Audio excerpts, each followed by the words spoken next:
Puncture नहीं बनाया जा रहा है यहाँ पे ट्रैक। तो पैरों की हालत ऐसी ख़राब हो चुकी थी, दिस इज़ इनसेन कि नादानी यहाँ पे बहुत भारी पड़ सकती है। क्या खूबसूरत झरना है, वाह यार, सो ब्यूटीफुल यार, कितना खूबसूरत है।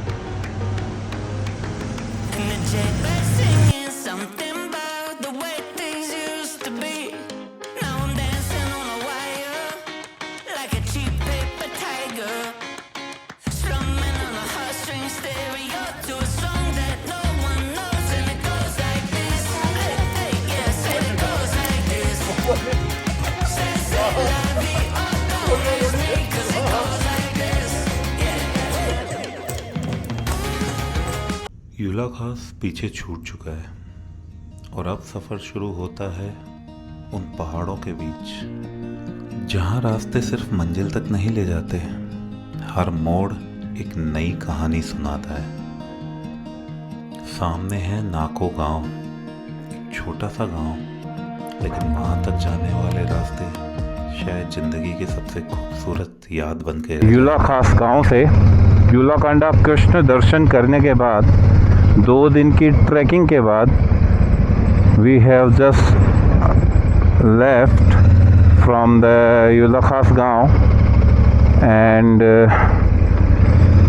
हम जा रहे हैं अभी नाको के लिए। नाको में हमारी बुकिंग हो चुकी है और वहाँ से 3 घंटे बता रहा था, जो कि वहाँ से नीचे उतरने का जो 8-8.5 किलोमीटर का पैच है शोलिंग के लिए, जहाँ से टर्न होते हैं हम नाको के लिए। तो उस पैच में हमें लगभग 20 मिनट लग गए, शायद ज़्यादा ही लग गए होंगे, क्योंकि बहुत ज़्यादा स्टीप है, बहुत ज़्यादा स्लोप बने हुए हैं और काफ़ी सकरा रोड है और ऊपर से फिर वाटर क्रॉसिंग्स और ये सारी चीज़ें हैं, तो बहुत ही टफ पैच है वो। और ग्रुप के साथ जब आप राइड करते हो तो उस केस के अंदर थोड़ा सा आपको ज़्यादा कोशिश होकर चलना पड़ता है। तो उसमें हमें आधा घंटा लग गया था। उसके बाद में फिर हमारे एक को राइडर की बाइक पंचर हो गई है, तो उसका पंचर निकलवाने के चक्कर में हम 3 से 4 अलग अलग पंचर शॉप पे रुके हैं, बट किसी से पंचर नहीं निकाला जा रहा है। तो काफ़ी टाइम भी ख़राब हो रहा है और काम भी नहीं हो रहा है। अब फ़िलहाल हम आगे हमें पता पड़ा है कि 2 किलोमीटर आगे कोई एक बंदा है, वो निकालता है ये वाला पंचर, तो जो ट्यूब वाला टायर होता है उसका पंचर निकलवाना है पहले। उसके बाद में हम सीधे नाको जाएंगे। नाको में आज हमारा ज़्यादा कुछ नहीं है, सिर्फ हम जाके और वहाँ पर एक लेक है, बस उसी के पास हमने होटल बुक किया है, वहीं रुकेंगे, शाम को चिल करेंगे सब लोग और कल निकलेंगे हम हमारे नेक्स्ट डेस्टिनेशन के लिए। बाकी बहुत ही खूबसूरत वादियाँ हैं, बहुत ही ज़्यादा खूबसूरत है। पीछे एक स्पॉट आया था जहाँ से किन्नर कैलाश के दर्शन होते हैं, वो पीछे निकल गया और अब यहाँ से पू होते हुए हम सीधा नाको के लिए जा रहे हैं। और दोनों तरफ वैलीज हैं, किन्नौर वैली, और यहाँ पे JSW का एनर्जी प्लांट है, ये सतलुज नदी चल रही है बगल में, तो काफ़ी खूबसूरत व्यू है।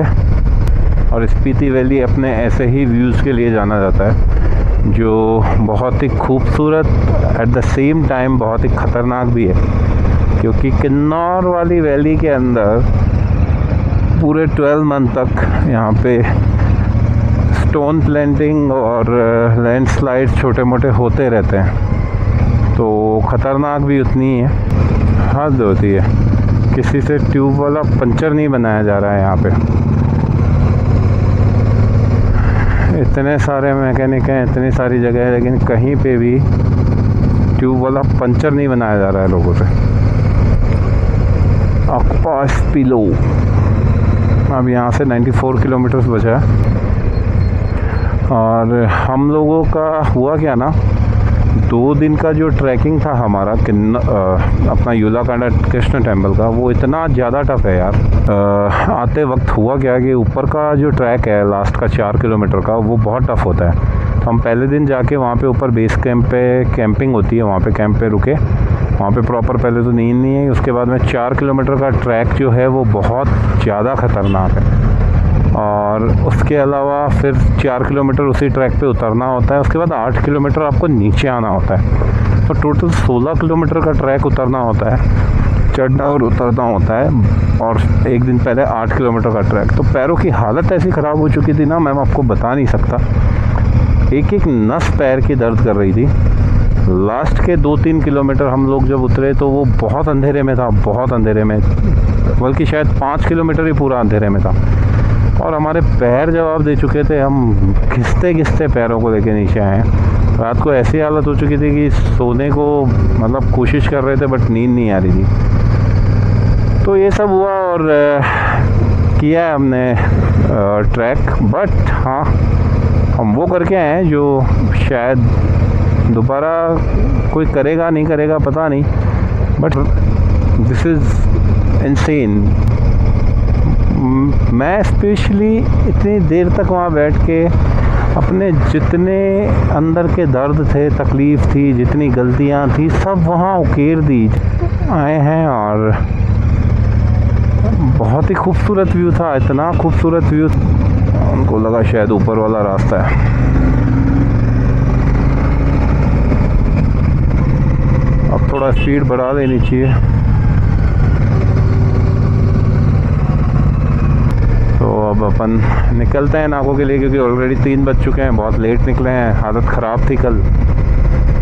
और इस खूबसूरत वैली के मज़े लीजिए। स्पीति वैली की अगर कुछ खूबसूरती है तो वो यही है कि दोनों तरफ के ये पहाड़, बीच में बहती हुई सतलुज नदी, यहाँ के views I can't tell you, that's amazing beautiful. And दोनों साइड में तुम देख सकते हो यार, इतने खूबसूरत पहाड़ हैं, बगल में नदी है, एक खूबसूरत रोड है जिस पे आप बाइक चला सकते हो बहुत अच्छे से, खूबसूरती के साथ। ब्रो ने इतना अच्छा काम किया है बिहारों ने, मतलब यहाँ के रोड से ऐसे बना रखे हैं। ख़राब की जगह ख़राब है क्योंकि वहाँ पे कोई ऑप्शन नहीं होता, वो ऑलरेडी इतने ख़राब होते हैं और वहाँ पे इतना पानी आता है, वो सारी चीज़ें हैं जो आएंगे तो आएंगे। लेकिन ओवरऑल इतना, मतलब यहाँ पे वेदर ख़राब रहने के बावजूद इन लोगों ने इतना अच्छा काम कर रखा है, इतने अच्छे रोड्स बना। पीछे JSW का प्लांट आया था और वहाँ पे डैम बना, खूबसूरती से मेंटेन कर रखा था उसको। और क्या कहूँ यार, बहुत ही अमेजिंग है जो भी। If you are paradise speed,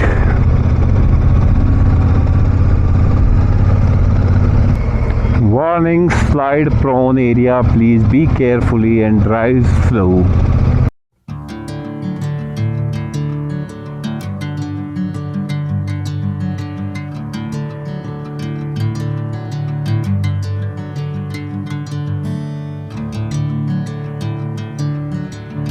नादानी यहाँ पे बहुत भारी पड़ सकती है। क्या खूबसूरत झरना है, एक नंबर।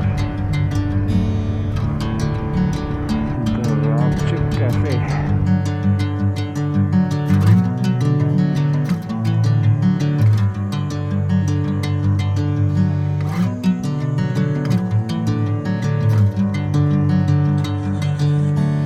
हमें पंचर वाला तो अभी तक भी नहीं मिल पाया, और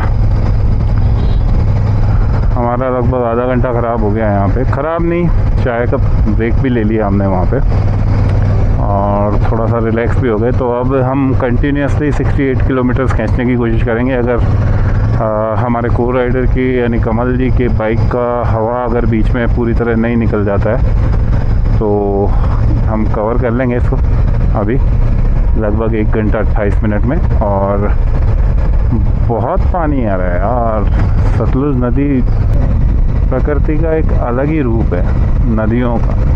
विकराल हो जाए तो तबाही मचा देता है, शांत हो तो खूबसूरती बढ़ा देता है और लोगों को पीने को पानी देता है। This is amazing, beautiful. शाम का वक्त, सामने के पहाड़ों पे धूप आ रही है, यहाँ छाँव है, नीचे पानी बह रहा है।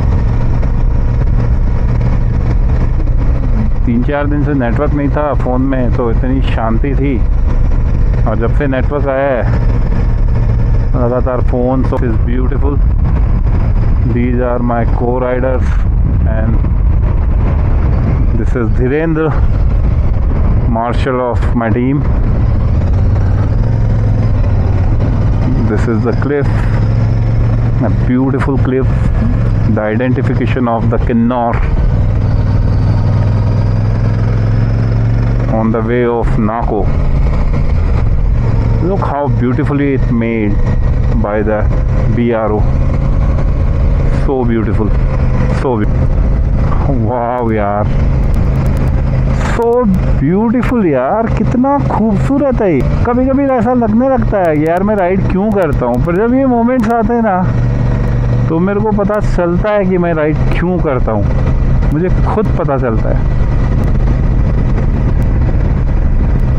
This is beyond of words, beyond of words. This is so beautiful. Bike की सबसे ख़ास बात यही होती है कि आप इन नज़ारों से महरूम नहीं रहते।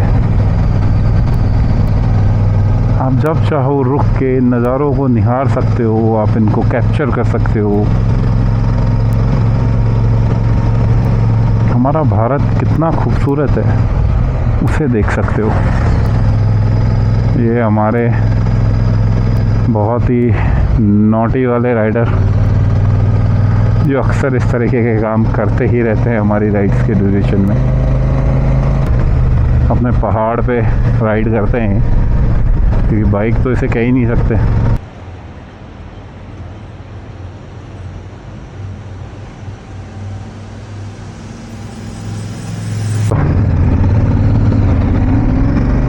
आ जाएंगे बोलिए आएगा अंकित। बहुत ही खूबसूरत वाटरफॉल था तो देखने हम रुके थे। नेचर की सबसे खास बात यही है कि कब आपको सरप्राइज़ कर दे कुछ भी पता नहीं चलता है। टर्न बने हुए हैं ना, ये आपको बताते हैं कि लाइफ भी इसी तरह से वक्त के साथ टर्न लेती रहती है, कभी भी सीधी नहीं चल सकती। आप चाहो कि आपके लिए हमेशा सब कुछ अच्छा हो तो नहीं हो पाएगा। आप चाहो कि ख़राब वक्त कभी ख़त्म ना हो तो वो भी पॉसिबल नहीं है, कभी तो अच्छा वक्त आता ही है, हालांकि ऐसा कोई चाहता है नहीं।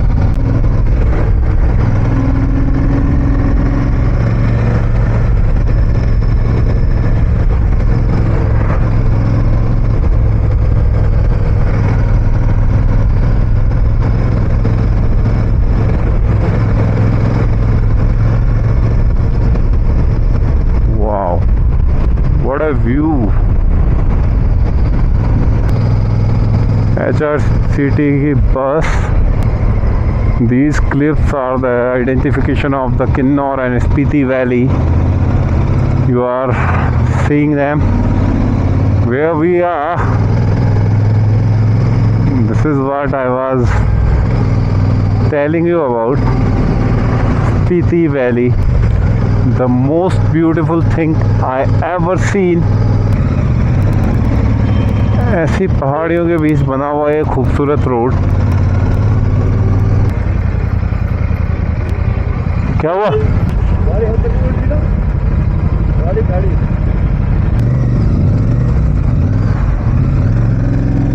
मेरे भी आया था।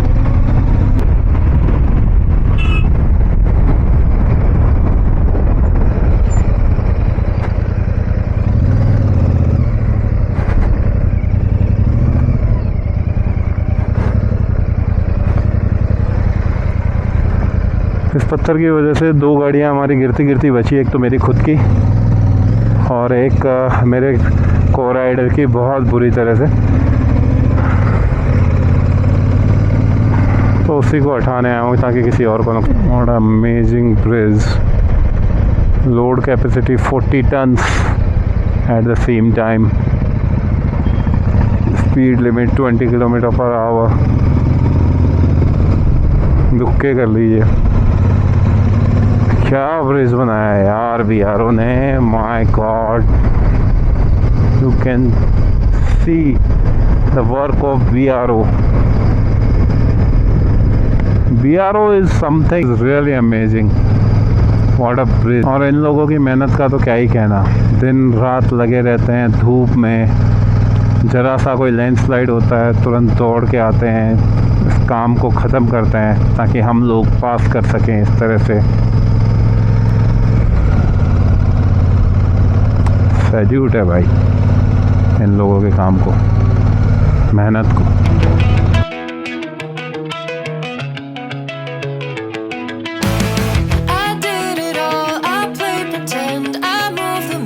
To be your friend, I wanna know if it mattered. I would have gone to war for you. I would have bent the earth in two just to get to wherever after. Something about this has changed. I wanna feel you close again. Don't let go. No, I don't want this to end. तो शाम हो चुकी है और approximate 5:39 हो चुके हैं और हम पहुंचने वाले हैं नाको। 48 मिनट्स बता रहा है 33 किलोमीटर्स में। इसका मतलब आगे का रोड थोड़ा ख़राब आ सकता है ओवरऑल, बाकी यहाँ पे तो अच्छा रोड है और अच्छा मौसम हो गया है शाम को। ऊपर पहाड़ों पे धूप है और नीचे बिल्कुल ऐसा हो गया है जैसे शाम को अंधेरा हो जाता है। खूबसूरत व्यू आ रहा है बहुत। साइड में नदी चल रही है, खाब संगम आएगा आगे। खाब नदी है शायद ये, सतलुज नदी और एक नदी और मिलती है वहाँ पे। इतनी जगह लैंडस्लाइड देखने को मिला है। रोड के बीचों बीच पत्थर पड़े ही रहते हैं क्योंकि हटाते होंगे फिर हो जाता होगा, हटाते होंगे फिर हो जाता होगा। 2-3 जगह हम गिरते गिरते भी बचे, बीच में रोड में पत्थर पड़े हुए थे और स्पीड कंट्रोल में होने की वजह से बाइक भी कंट्रोल हो गई। तो मेरा मानना तो यही है कि स्पीड हमेशा आपके कंट्रोल में होनी चाहिए। ओवर स्पीडिंग कहीं से भी सही नहीं होती है और इतनी खूबसूरत जगहों पे आप रिस्क भी इतना ही है तो सेफ्टी के साथ चलें तो ही बेहतर रहता है। और रही बात फास्ट चलाने की, तो जो लोग सोचते हैं कि गाड़ी तेज़ चलाना मतलब जल्दी पहुंचना है, तो मुझे नहीं लगता ऐसा। मुझे लगता है कि आप जब एक ग्रुप को लीड कर रहे हो या ग्रुप के साथ चल रहे हो तो हमेशा एक दूसरे के साथ चलें ताकि एक दूसरे की प्रॉब्लम में है एक दूसरे की हेल्प कर सके। तो बहुत ही शानदार रोड है ये यूला गांव से और नाको का। मतलब यहाँ पे आप आराम से टाइमली पहुँच सकते हैं। कहीं पे सरप्राइजेज आपको बहुत ज़्यादा नहीं मिलेंगे। बाकी ये है कि हाँ, यहाँ पे स्टोन प्लेंटिंग और ये सारी चीज़ें अक्सर होती रहती हैं, तो आप सेफ़ टाइम चूज़ करके आएँ जिस टाइम पे चीज़ें थोड़ी कम होती हैं। बारिश का सीज़न अवॉइड करके आएँ। आई हुई हैं, उनके नीचे से रोड बनाया हुआ है एकदम खूबसूरत, और सामने और बगल के पहाड़ के कितना ऊपर आके किस लेवल की रोड बना रखी है। ये है BRO का काम। मतलब हमारी सिटीज़ में ऐसी रोड्स नहीं होती हैं और इन्होंने यहाँ पे इस लेवल की रोड बना रखी है, इस लेवल की। मतलब सैल्यूट है ब्रो को यार। ये मैंने लद्दाख में भी देखा है, यहाँ भी देखा है। ब्रो का काम एक नंबर है। किसी शहर के अंदर मैंने ऐसा काम नहीं देखा। ठीक है, कुछ हाईवेज बहुत अच्छे बने और गडकरी सर बहुत अच्छा काम कर रहे हैं, लेकिन BRO एक्सट्रीम लेवल पे काम करती है। लोकल्स हैं, जला दें। This is the Nako village जो आपको दूर से नज़र आ रहा होगा। हमें वहाँ जाना है ऊपर, और इनका खेती का तरीका है शायद जो सामने दिख रहा है। आई डोंट नो कितना रात के अंधेरे में दिख पा रहा होगा, बाकी अपन सुबह कवर करेंगे। लेकिन ओवरऑल ये है नाको विलेज और पहाड़ की चोटी पे बसा हुआ है। छोटा सा विलेज है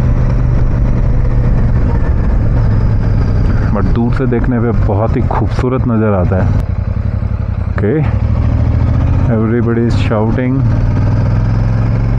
वोटिंग कर रहे हैं लोग बाइक्स देखकर इतनी सारी। और छोटा सा विलेज है जैसा कि मैंने बताया, राइडर्स आते हैं, बहुत कम आते हैं, और इनको नए लोग दिखते हैं तो ये लोग बहुत खुश होते हैं। और बहुत ही ज़्यादा हाइट पे है, छोटा सा गांव है, लेकिन देख के दूर से लग रहा था बहुत खूबसूरत होगा। ऐसा लगता है रात के टाइम पे नाको विलेज जो ऊपर आप देख पा रहे हैं, बिल्कुल एक number.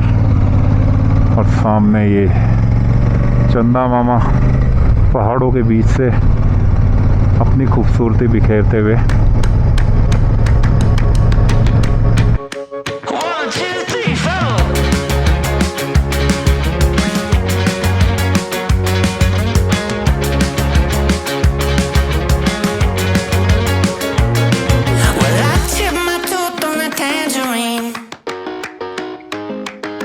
And the jailbird singing something